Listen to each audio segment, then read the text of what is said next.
And in business news, the Association of Issuing Houses of Nigeria revealed that private companies and government raised 3.4 trillion naira through corporate bonds and commercial paper issuance in just 2 years. This was disclosed during the association's annual general meeting and presentation of the 2022 annual report, which held in Lagos.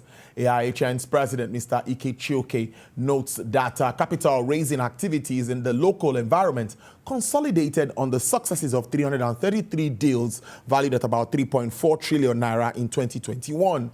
Other speakers emphasized the significance of equities investments, not only to the stock exchange and issuing houses, but also to Nigerians and the whole Africa. The overall capital market, just this year alone, in the last 1.5 years, we've seen over 1.5 trillion naira of transactions in the fixed income space alone between the bonds and the commercial paper instrument. So the investment banking industry remains a veritable tool for disintermediating investments between investors that have cash and companies and governments that need cash to fund growth or fund infrastructure development.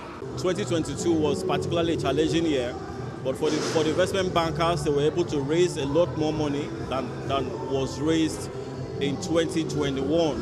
Over 90% increase in the total debt issuances that we saw in the market, which is quite commendable, considering the fact that capital raising exercise also involves both institutional investors as well as retail investors. What we have seen in the market is that the level of domestic institutional participation in the market is significantly now higher than that of internationals. In the past, it used to be a 50-50 split, but we're seeing the domestic institutional participation in the market currently around 80%. We need to give the government time to begin to execute its policies.